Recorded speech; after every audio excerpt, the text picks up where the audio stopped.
Hello everyone, and welcome to my General Hospital YouTube channel. I hope everyone is having a wonderful day.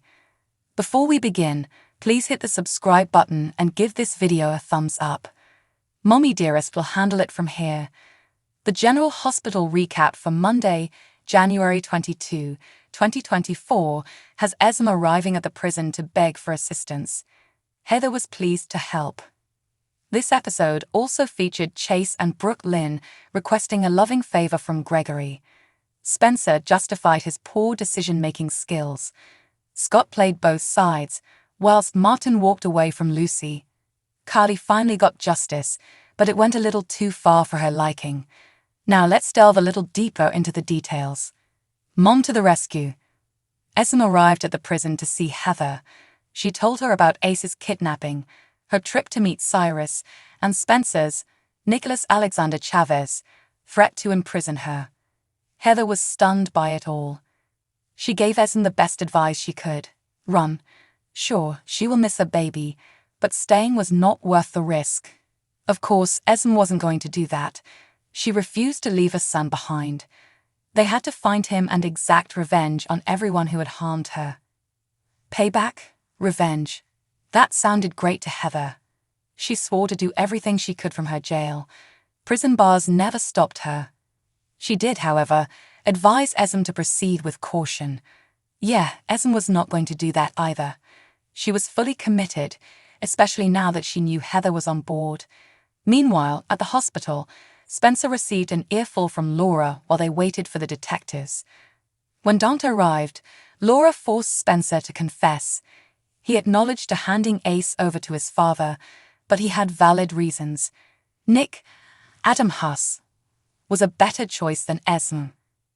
Although Spencer and Nick's actions with Ace were legal, Nick remains a fugitive. Dante ordered Spencer to notify the police the next time he saw his father, or else. Then he sent out an alert to look for Nicholas and went to see Esme. Laura later concerned that if Esme regained her memory, she wouldn't know what to do. Sweet revenge. Meanwhile, things erupted at Crimson when Carly and Drew insulted Nina. This is payback, baby. Carly was as smug as ever as Nina flipped over and had the magazine snatched out from beneath her. Drew eventually told Nina to go, many than once, and she complied. She ran away and found a bathroom to cry in. The same one that Olivia was in. Much to Nina's surprise, Olivia was sympathetic to her plight and sob story. When Nina was alone, she vowed vengeance on her enemies.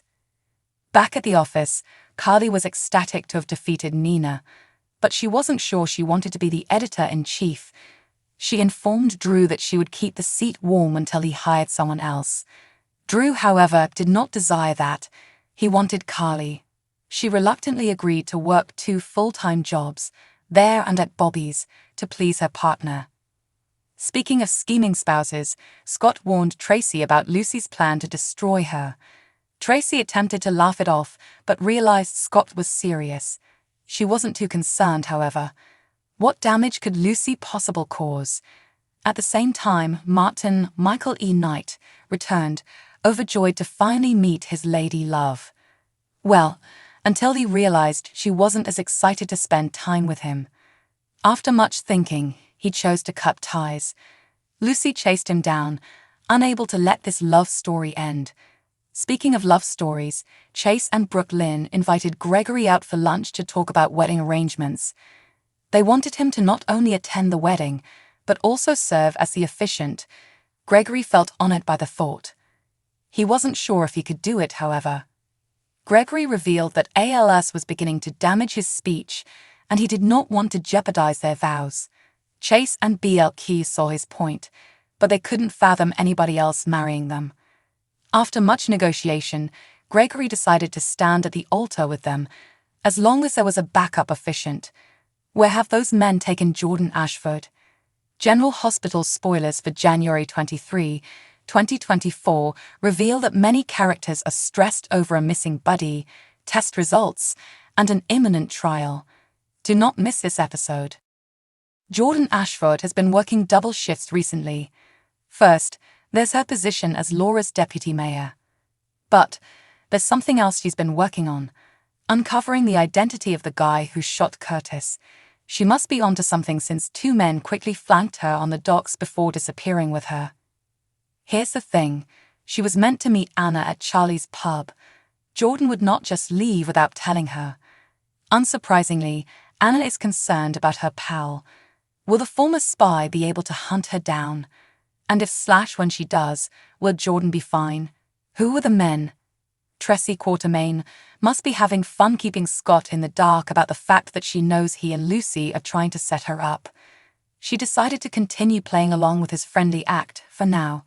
So what is her strategy? When will she tell Lucy and Scott that they have no chance of taking her fortune? Lucy and Martin are currently utterly out of sync in their relationship. Martin must have noticed she spent a lot of time with Scott. So if Lucy needs to comfort Martin, she'll probably tell him she only has eyes for him, or that she isn't doing something stupid. Choose one of these two possibilities. Curtis is quite anxious.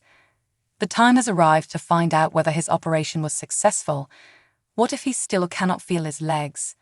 How will he react? Furthermore, what are his and his family's next steps? Finally, another individual feeling the heat of tension and anxiety is Finn. What's causing these uneasy feelings? His trial is looming. He'll soon find out whether or not this malpractice lawsuit will have an impact on his career. In case you missed last Friday's General Hospital spoilers, Soap Hub has them all in one place. They let you know what your favorite Port Charles power players will be up to in the coming days. Your GH spoilers teaser video is here.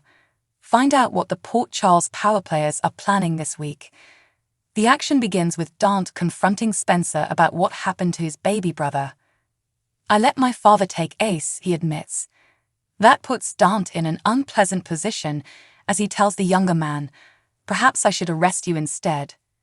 Meanwhile, Spencer's lady love, Trina, is on pins and needles with the rest of her family because they are worried about Curtis. Did the surgery work or not? He asks his doctor as his frightened family looks on.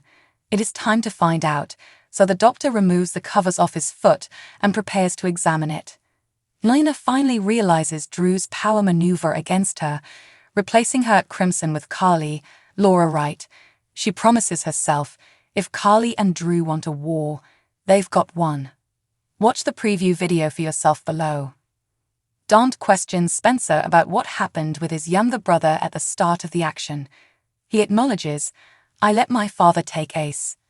After that, Dante informs the younger man, "Maybe I should be arresting you instead," which puts him in a somewhat embarrassing situation. Meanwhile, Trina, Spencer's lady love, and the rest of her family are anxious about Curtis and are on tenterhooks. As his anxious family watches, he asks his doctor, did the surgery work or didn't it? The doctor decides it's time to find out and removes the bandages from his foot, ready to examine. At last, Nina begins to realize that Drew is using his influence to replace her at Crimson with Carly, Laura Wright. She tells herself, if Carly and Drew want a war, they've got one, as she glances in the mirror.